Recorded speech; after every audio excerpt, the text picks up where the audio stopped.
Ons is weer terug by Slaapstories vir grootmense. Madeleine hier by julle. Skakel asseblief elke week in by ons potgooi, geef ons 'n 5-sterretjie daar en vertel vir almal van ons. Onthou, so donasie is ook altyd welkom. Borge en skrywers, asseblief man, kom join ons. Stuur al julle inligting aan slaapstoriesvirgrootmense@gmail.com. Alle regte op stories bly julle sin. Maak nie saak of dit jou sussie is of jou kleinkind of 'n ver langse agter klein neef nie. Ons soek stories, asseblief man. As jy op YouTube luister, like, comment en subscribe. En onthou, die Patreon link is op Facebook en onder aan die potgooi inligting as jy nog meer wil hê. Kom aan mensies, word 'n droomwandelaar vir net $1 'n maand en kry 'n shout-out, 2 eksklusiewe episodes elke maand, vroeg toegang tot alle nuwe episodes en ou en nuwe episodes advertensievry. Vir minder as die prys van 'n brood kan jy so lekker luister. En daar is meer as 100 ou episodes advertensievry net vir julle genot. Mensies, ek weet nie of julle nou onlangs House of Usher gekyk het op Netflix nie. Baie interessante series en weird. Maar ja, vanaand lees ons vir julle die oorspronklike storie van Edgar Allan Poe. Goeie skrywer daai. Nogal wonderlik hoe die skrywers van die stories op hulle idee uitgekom het met net die storie om aan te werk. Hoop julle geniet dit. En weer eens, sê vir ons waarvan julle hou, sodat ons dit vir julle kan lees. Die val van die huis van Usher, deur Edgar Allan Poe. Gedurende 'n hele dof, donker en klanklose dag in die herfs van die jaar, toe die wolke drukkend laag in die hemel gehang het ek alleen te perd deur 'n besonder troostelose streek gery. En uiteindelik, toe die aandskaduwees begin sak het ek myself binne sig van die melankoliese huis van Usher bevind. Ek weet nie hoe nie, maar met die eerste blik op die gebou het 'n gevoel van ondraaglike neerslagtigheid my gees deurdring. Ek sê draaglik, want die gevoel was onverlig deur enige van daardie half aangename, poëtiese sentimente, waarmee die verstand gewoonlik selfs die strengste natuurlike beelde van die verlate of die verskriklike ontvang.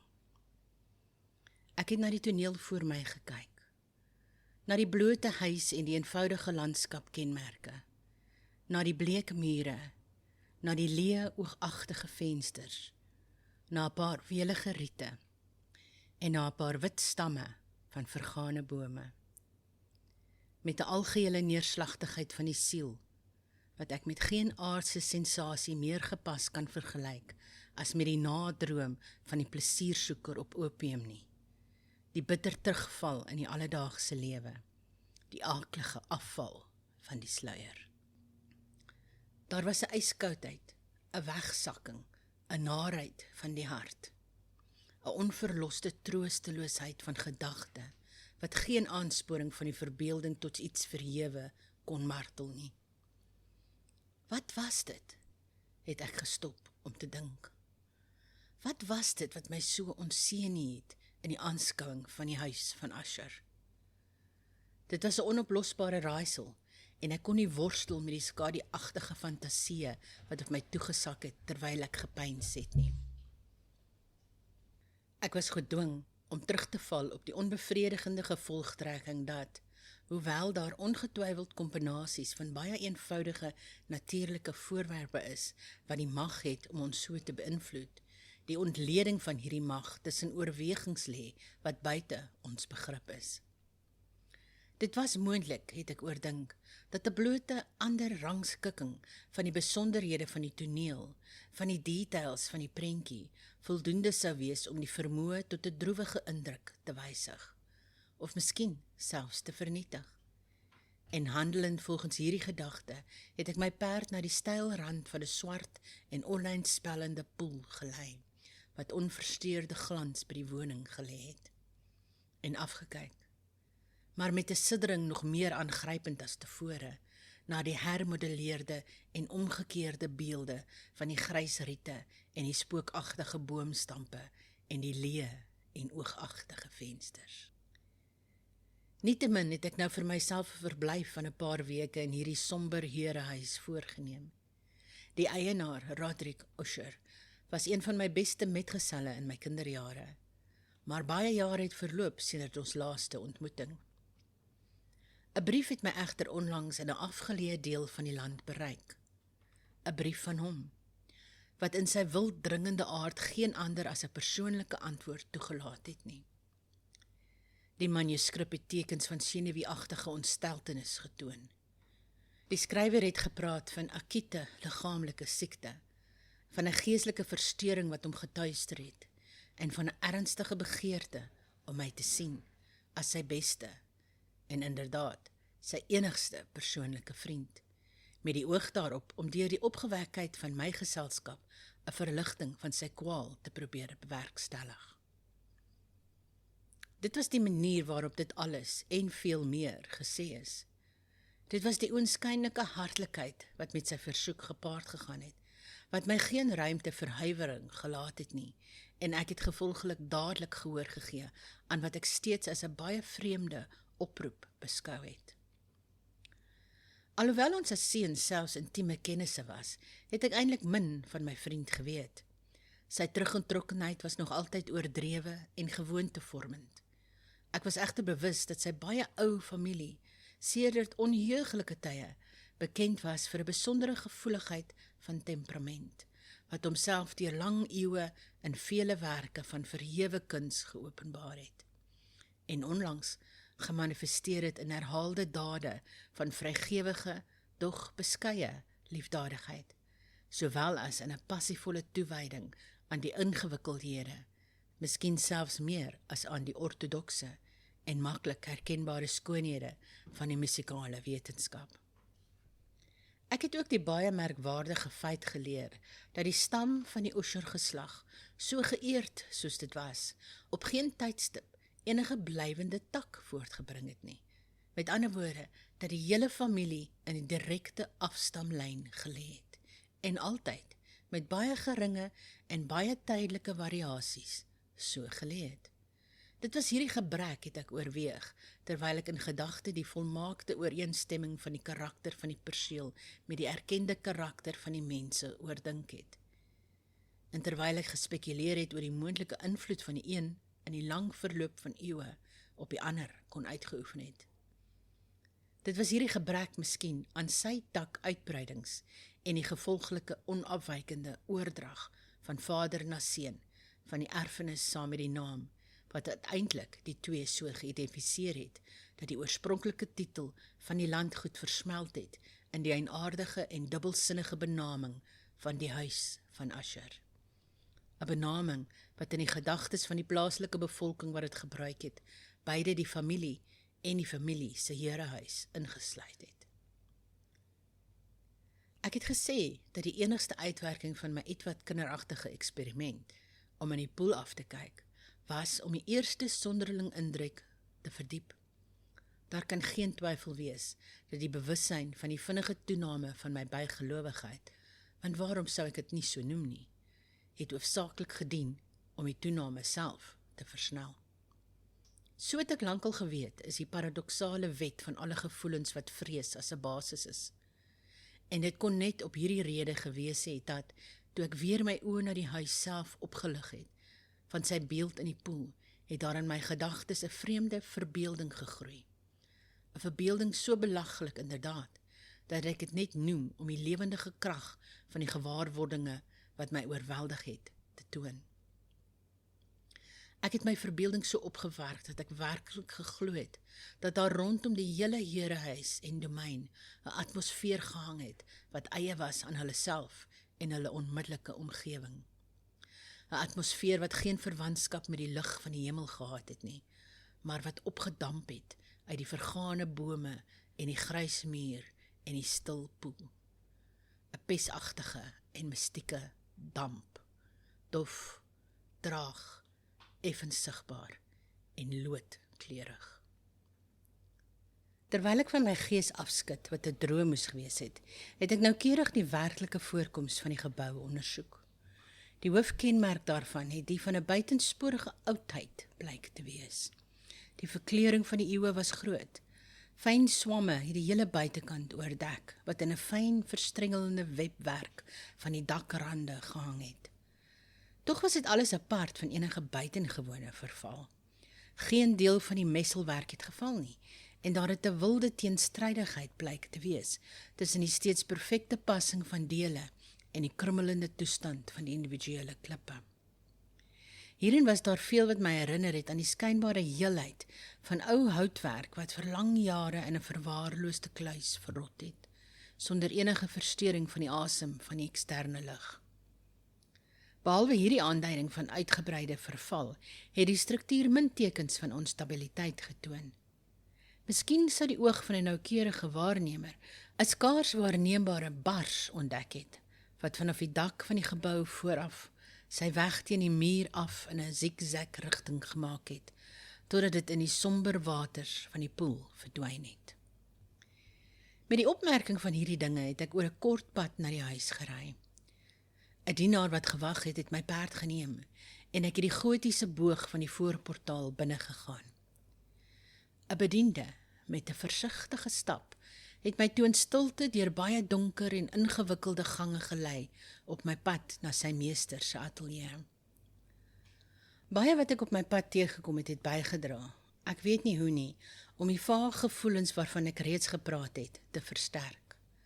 Terwyl die voorwerpe om my, die sneeuwerk van die plafonne, die somber tapuite, die eikehout swartheid van die vloere en die fantastiese familiewapen trofee wat gekletter het terwyl ek gestap het, bloot sake was waaraan, of soortgelyk waaraan, ek van my kinderjare afgewoond was. Terwyl ek nie gehuiwer het om te erken hoe bekend dit alles was nie, het ek my steeds verwonder oor hoe onbekend die verbeeldinge was wat gewone beelde by my opgeroep het. Op een van die trappe het ek die gesinsdokter teëgekom. Sy gelaat het ek gedink het 'n gemengde uitdrukking van lae sleeheid en verwarring gedra. Hy het my met huiwering aangespreek en verbygegaan. Die bediende het nou 'n deur oopgegooi en my in die teenwoordigheid van sy meester gebring. Die vertrek waarin ek myself bevind het, was baie groot en hoog. Die vensters was lank, nou en gepunt, en op so groot afstand van die swart eikehoutvloer, dat dit heeltemal ontoeganklik was van binne af. Flou glanse van bloedrooi lig het hulle weg deur die tralievensters gemaak en het gedien om die meer prominente voorwerpe rondom voldoende duidelik te maak. Die oog het egter te vergeefs gestry om die verder hoeke van die kamer te bereik, of die uithoeke van die gewelfde en versierde plafon. Donker tapisserie het teen die mure gehang. Die algemene meubels was oorvloedig, ongemaklik, antiek en verslete. Baie boeke en musiekinstrumente het rondgestrooi gelê, maar het nie daarin geslaag om enige lewendigheid aan die toneel te gee nie. Ek het gevoel dat ek 'n atmosfeer van droefheid inasem. 'n Lugruim van streng, diep en onverlosbare somberheid het oor alles gehang en alles deurdring. Met my binnekoms het Asher opgestaan van 'n sofa waarin hy ten volle uitgestrek gelê het en my gegroet met 'n lewendige warmte wat, het ek aanvanklik gedink, baie van 'n oordrewe hartlikheid gehad het, van die gedwonge poging van die verveelde man van die wêreld. 'n Blik na sy gelaat het my egter van sy volkome opregtheid oortuig. Ons het gaan sit en vir 'n paar oomblikke, terwyl hy nie gepraat het nie, het ek na hom gestaar met 'n gevoel half van jammerte, half van ontzag. Sekerlik het 'n mens nog nooit tevore so verskriklik verander in so 'n kort tydperk as wat Roderick Asher het nie. Dit was met moeite dat ek myself kon bring om die identiteit van die bleek wese voor my te erken as die metgesel van my vroeë kinderjare. Tog was die karakter van sy gesig ten alle tye merkwaardig. 'n Lykagtigheid van gelaatskleur, 'n oog groot, vloeiend en gloeiend bo vergelyking. Lippe ietwat dun en baie bleek, maar van onoortreffende mooi kurwe. 'n Neus van 'n delikate Hebreëse model, maar met 'n breedte van neusvleuels ongewoon in soortgelyke formasie. 'n fyn gevormde ken wat in sy gebrek aan prominensie spreek van 'n gebrek aan morele energie. Hare van 'n meer as webagtige sagtheid en fynheid. Hierdie kenmerke met 'n buitensporige verbreding bo die areas van die slaap het saam 'n gelaat gevorm wat nie maklik vergeet kon word nie. En nou in die blote oordrywing van die heersende karakter van hierdie kenmerke en van die uitdrukking wat hulle gewoonlik oorgedra het soveel van die verandering gelê dat ek getwyfel het met wie ek praat. Die nou spookagtige bleekheid van die vel en die nou wonderbaarlike glans van die oog, bo alles, het my laat skrik en self ontsag ingeboesem. Die syagtige hare is ook toegelaat om onversorgd te groei, en soos dit in sy wilde spinnerakagtige tekstuur eerder gedryf as geval het om die gesig, kon ek nie, selfs met inspanning, sy arabeske uitdrukking met enige idee van eenvoudige menslikheid verbind nie. In die gedrag van my vriend was ek dadelik getref deur 'n onsamenhangendheid, 'n teenstrydigheid, en ek het gou ontdek dat dit ontstaan het uit 'n reeks swak en nuttelose pogings om 'n gebruikelike huiwering te oorkom, 'n oormatige senuweeagtige opgewondenheid. Vir iets van hierdie aard was ek inderdaad voorberei, nie minder deur sy brief as deur herinneringe aan sekere kinderlike trekke en deur gevolgtrekkings afgelei van sy besondere fisiese samestelling en temperament nie. Sy optrede was afwisselend lewendig en nors. Sy stem het vinnig gewissel van 'n bewende besluiteloosheid, wanneer die dierlike geeste heeltemal afwesig gelyk het, tot daardie soort energieke bondigheid, daardie skielike, gewigtige, ongehaaste en holklinkende uitspraak, daardie loodagtige, selfgebalanseerde en perfek gemoduleerde keeluitspraak, wat voorgeneem kan word in die verlore dronkaard of die onverbeterlike opiumeter, gedurende die tydperk van sy mees intense opwinding. Dit was so dat hy gepraat het van die doel van my besoek, van sy ernstige begeerte om my te sien, en van die vertroosting wat hy verwag het dat ek hom sou bied. Hy het breedvoerig ingegaan op wat hy geglo die aard van sy kwaal was. Dit was, het hy gesê, 'n grondwetlike en 'n familie-ewel, en een waarvoor hy gewanhoop het om 'n oplossing te vind. 'n blote senuweeaandoening, het hy onmiddellik bygevoeg, wat ongetwyfeld gou-gou sou verbygaan. Dit het homself geopenbaar in 'n menigte onnatuurlike gewaarwordinge. Sommige hiervan, soos hy hulle in detail beskryf het my geïnteresseer en verwar, alhoewel miskien die terme en die algemene manier van die vertelling hulle gewig gehad het. Hy het baie gelei aan 'n sieklike skerpheid van die sintuie. Die mees smaaklose kos was alleen verdierbaar. Hy kon slegs kledingstukke van sekere tekstuur dra. Die geure van alle blomme was ondraaglik. Sy oë is gepynig, selfs deur 'n flou lig. En daar was slegs besondere klanke, en dit van snaarinstrumente, wat hom nie met afgryse vervul het nie. Aan 'n abnormale soort verskrikking het ek hom 'n gebonde slaaf gevind. Ek sal vergaan, het hy gesê. Ek moet vergaan in hierdie betreurenswaardige dwaasheid. So en nie anders nie, sal ek verlore gaan. Ek vrees die gebeure van die toekoms, nie in hulle self nie, maar in hulle gevolge. Ek sidder by die gedagte aan enige, selfs die mees nietige voorval, wat op hierdie ondraaglike onrus van die siel kan inwerk. Ek het inderdaad geen afskuw van gevaar nie, behalwe in sy absolute uitwerking in verskrikking. In hierdie senuagtige, in hierdie jammerlike toestand, voel ek dat die tyd vroeër of later sal aanbreek, wanneer ek lewe en rede tesame moet prysgee, in een of ander stryd met die grimmerige spook, vrees. Ek het boonop, by tussenposes en deur gebroke en dubbelsinnige wenke, nog 'n sonderlinge kenmerk van sy geestestoestand geleer. Hy was geketting deur sekere bygelowige indrukke aangaande die woning wat hy bewoon het, en waarvandaan hy vir baie jare nooit gewaag het nie. Aangaande 'n invloed waarvan die veronderstelde krag in terme te vaag was om hier te herhaal. 'n invloed van sekere eienaardighede in die blote vorm en substansie van sy familieherehuis, het hy gesê, deur langdurige verduring oor sy gees verkry het. 'n Uitwerking wat die voorkoms van die grys mure en toring en van die dowwe poel waarin hulle almal afgekyk het, uiteindelik op die moraal van sy bestaan teweeggebring het. Hy het egter, alhoewel huiwerig, erken dat baie van die besondere somberheid wat hom dus getuister het, teruggevoer kon word na meer natuurlike en veel meer tasbare oorsprong, na die ernstige en langdurige siekte, inderdaad na die klaarblyklike naderende dood van 'n teergeliefde suster, sy enigste metgesel vir baie jare, sy laaste en enigste bloedverwant op aarde. Haar afsterwe, het hy gesê, met 'n bitterheid wat ek nooit kan vergeet nie, sou hom, die hopelose en die brose, die laaste van die antieke ras van die Ushers laat. Terwyl hy gepraat het die dame Madeline, want so sy genoem, stadig deur 'n afgeleë deel van die vertrek beweeg, en sonder om sy teenwoordigheid op te merk, verdwyn. Ek het haar met 'n algehele verbasing beskou, nie onvermeng met vrees nie, en tog het ek dit onmoontlik gevind om rekenskap te gee vir sulke gevoelens. 'n Gevoel van verdowing het my oorweldig terwyl my oë haar terugwykende tree gevolg het. Toe 'n deur uiteindelik agter haar toegegaan het my blik instinktief en gretig die gelaat van die broer gesoek.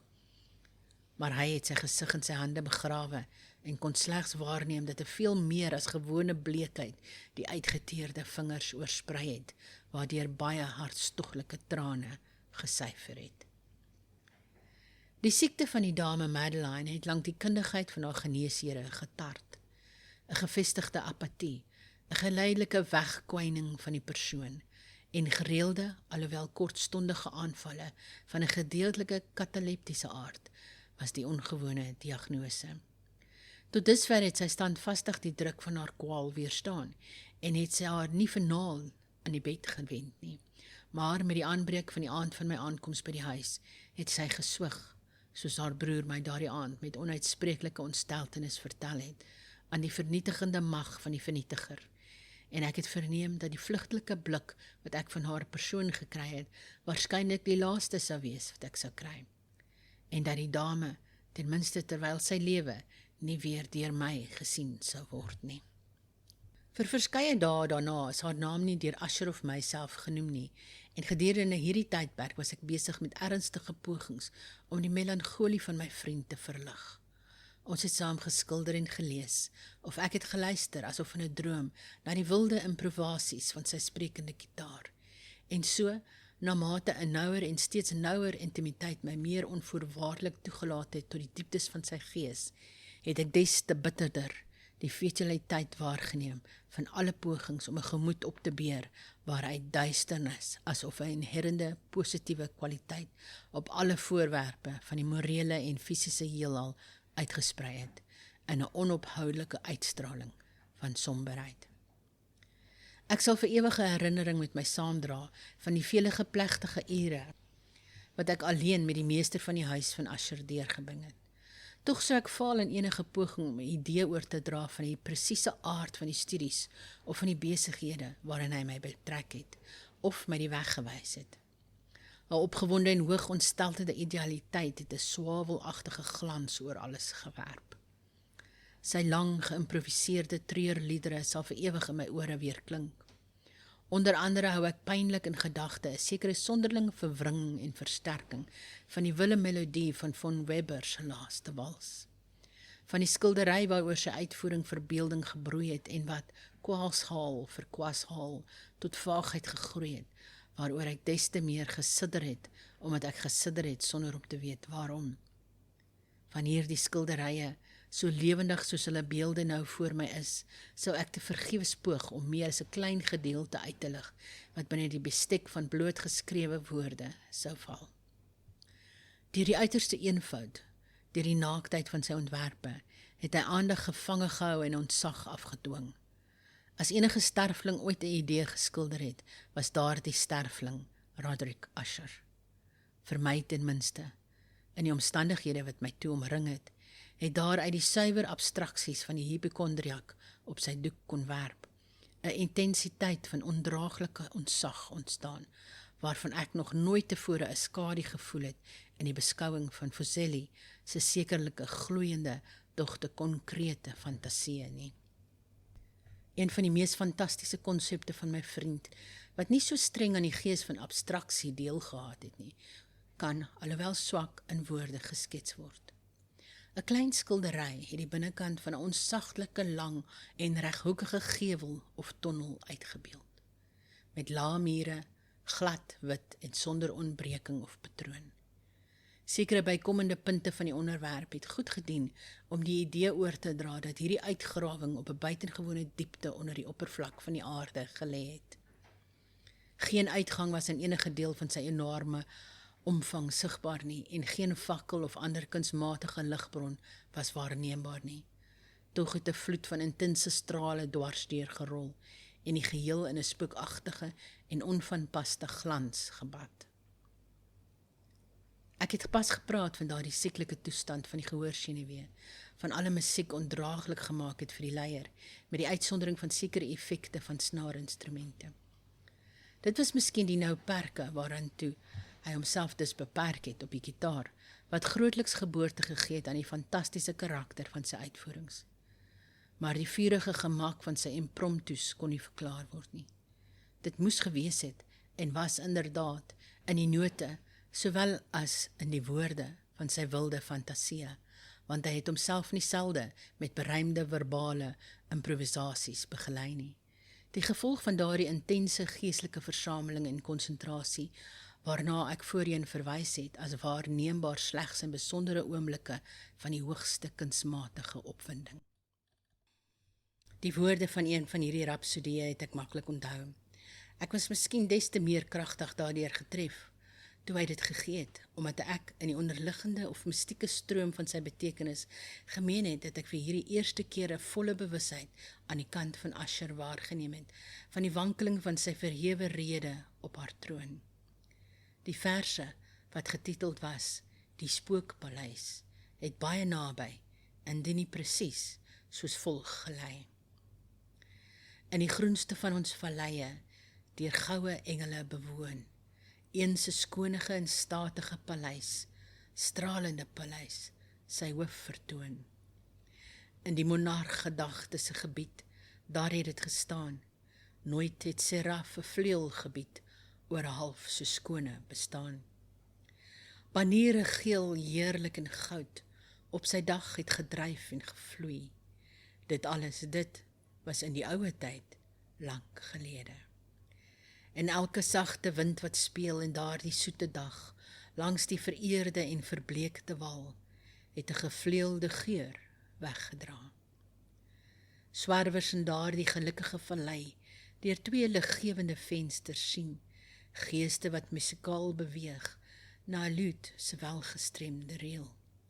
Rondom 'n troon, waar sittend Porvirugeen, in staat sy glorie welpassend, die heerser van die ryk verskyn. En alles met parel en robyn glansend, was die skone paleis deur, waardeur gevloei het vloeiend, en fonkelend immer meer. 'n Troep egos, wie se soete plig, was maar om te sing, in stemme van oortreffende pragt, die vernuf en wysheid van hul koning. Maar bose dinge in klede van smart, val die monarch so hoë staat aan. Ag laat ons treur, want nooit sal môre vir hom verlate weer opdaag. En rondom sy tuiste die glorie wat geblos en gebloei is, maar 'n dowwe herinnerende storie van die ou tyd begrawe. En reisigers nou in daardie vallei, deur die rooi verligte vensters, sien reuse vorms van fantasie beweeg op 'n wangklinkende melodie.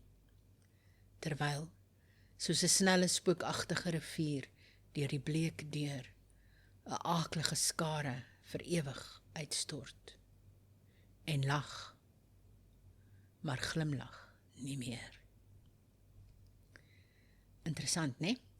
Moet nie die volgende potgooi mis vir verder oor die huis van Asher nie. Lekker slaap.